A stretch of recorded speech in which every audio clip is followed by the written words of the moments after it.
Vamos fazer uma preparação alusiva do nosso texto.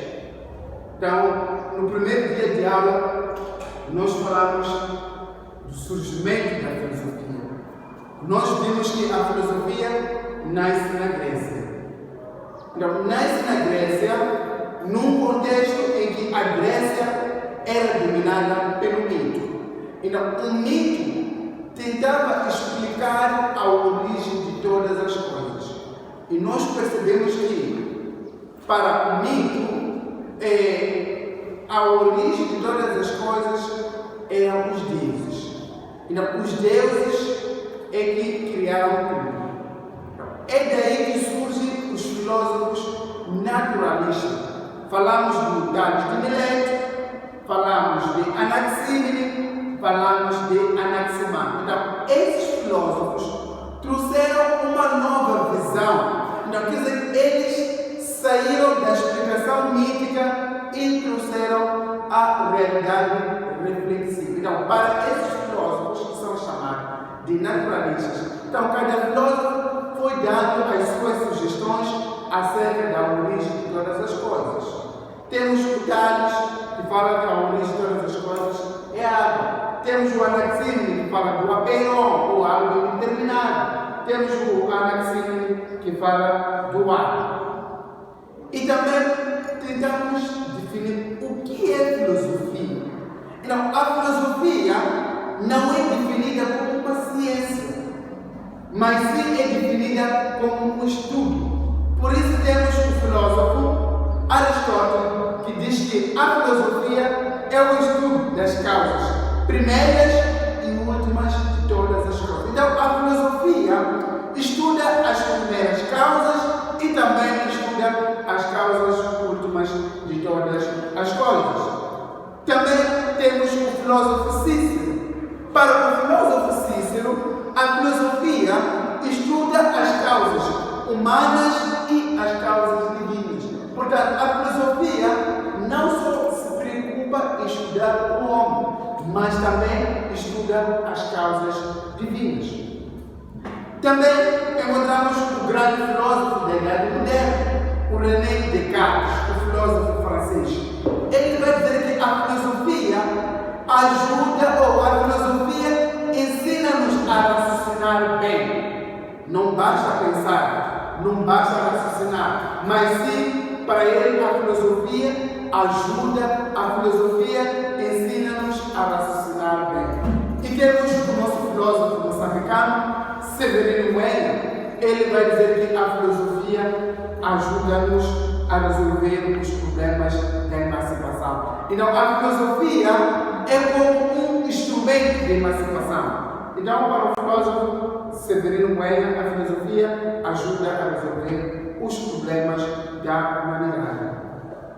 E também falamos de métodos da filosofia.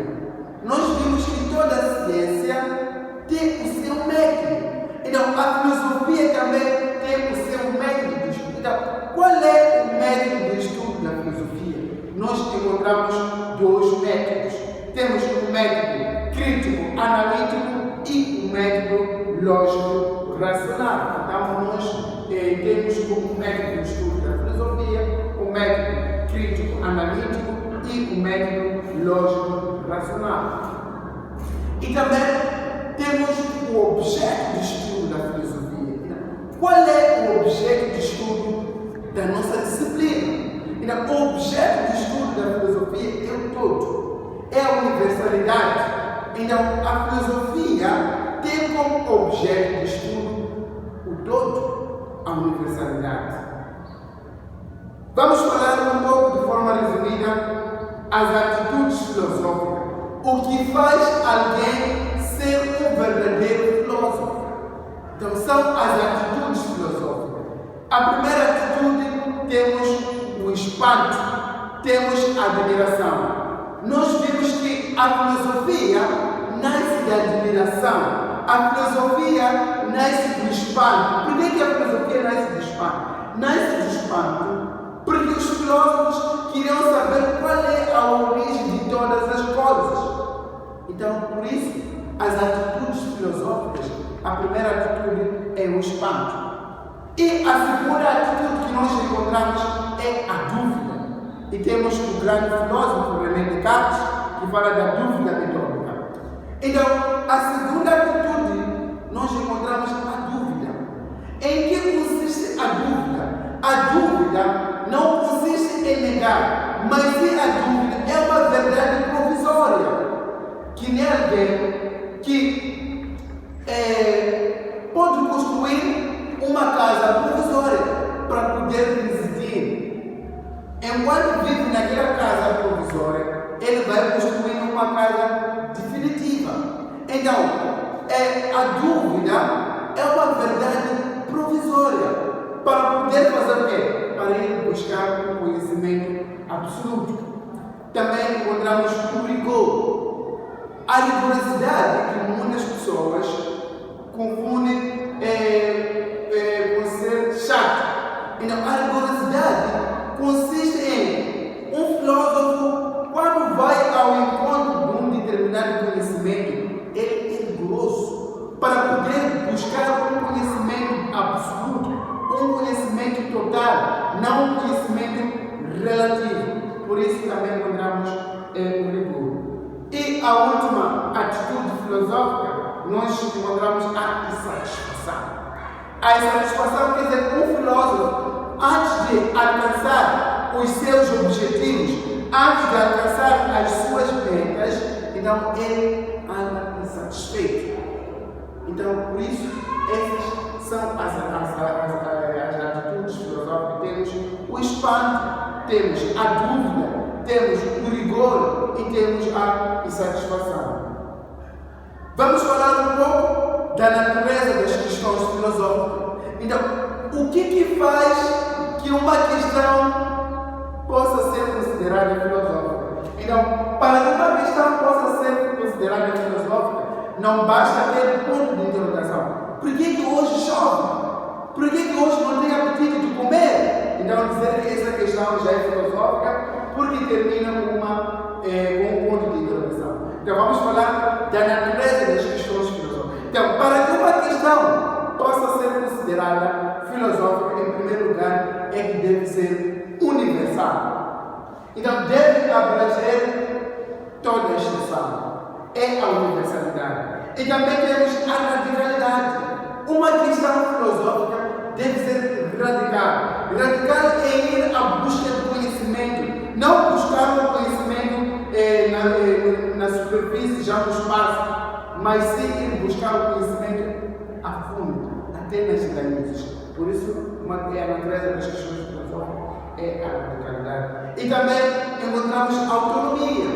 Uma questão filosófica deve ser autônoma, que é esta capacidade de autodeterminar, esta capacidade de autogovernar. Então, as questões filosóficas são autônomas, não dependem das outras questões. E, por fim, encontramos a historicidade. Então, uma questão filosófica sempre tem um historial. Tem um historial. Então, falamos da natureza das questões filosóficas. E nós também falamos que a filosofia é considerada a mãe de todas as ciências, que ela tem mater magister, que quer dizer mãe e mestre. Então, a filosofia é considerada a mãe de todas as ciências. Então, só que ao longo do tempo, nós vimos que algumas ciências ou algumas disciplinas desmembraram-se da filosofia, separaram-se da filosofia. Então, quais são as disciplinas que se separaram da filosofia? Temos a astronomia, temos a antropologia, temos a política, temos a ética, temos a moral, temos a metafísica. Então, essas são as disciplinas que se separaram da filosofia. E também vimos as ciências que se separaram da filosofia, isto no século XVII. Então, as ciências que se separaram da filosofia no século XVII. Falamos, temos a física, temos a química e temos a biologia. Então, essas são as últimas ciências a se separarem da filosofia. Também temos as ciências humanas, que se separaram da filosofia, isto no século XVII. Então, são ciências humanas, aquelas que estudam o homem. Temos a psicologia, temos a sociologia e temos a antropologia. Vamos também falarmos um pouco, de forma resumida, a pessoa como um sujeito moral. Então, nós vimos que a pessoa, vemos alguns conceitos ou algumas definições na base de alguns filósofos. Temos o filósofo São Tomás de Aquino, que define a pessoa como um subsistente de natureza racional. Então, para Tomás de Aquino, a pessoa é um subsistente de natureza racional. E temos o Boécio. Para o Boécio, a pessoa é uma substância individual de natureza racional. Então, para o filósofo Boécio, a pessoa é uma substância. A pessoa é um individual, é um ser individual. A pessoa também é um ser racional. E temos o filósofo Cícero, que diz que a pessoa é um sujeito dotado de direitos e deveres. Nós aí temos que encontrarmos a questão jurídica, quando diz que a pessoa é um sujeito dotado de deveres e direitos. E também falamos das características da pessoa. E nós vimos que para ser pessoa não é algo inato. A pessoa não nasce como pessoa, mas sim ele torna-se pessoa. Então, quais são as características da pessoa? Vimos que temos a singularidade, temos a unidade, temos a interioridade, temos a autonomia, temos o projeto e o valor em si. Então, é a autonomia, que é esta capacidade que eu tenho de autodeterminar, de autoconhecer. Também vamos falar da ação humana ou ato voluntário e ato involuntário. Então, qual é a diferença que existe entre ato voluntário e ato involuntário? Então, ato voluntário é aquele que implica a intenção da parte do sujeito. Então, todo ato voluntário implica a intenção na parte do sujeito. Então, suponhamos que eu esteja a passar mal a fome, pode me dar a vontade de ir assaltar o armazém onde tem produtos alimentares. Então, esse é um ato voluntário. Então, ato involuntário é aquele que não implica a intenção da parte do sujeito. Temos que envelhecer. Envelhecer não é ato voluntário.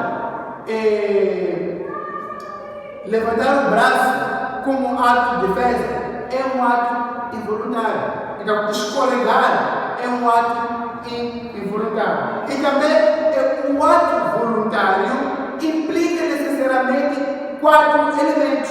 Temos o agente, temos o motivo, temos a intenção e temos o fim. O agente é aquele que pratica a ação. Temos o motivo, é a razão, é o que justifica a ação de determinado ato. E temos a intenção de que diz respeito o que nós pretendemos realizar. E por fim, temos em todo ato, moralmente, ou todo ato voluntário, sempre tem um fim. E também falamos da liberdade. O que é liberdade? E muitos confundem liberdade com libertinagem. Presta atenção. Existe liberdade e libertinagem.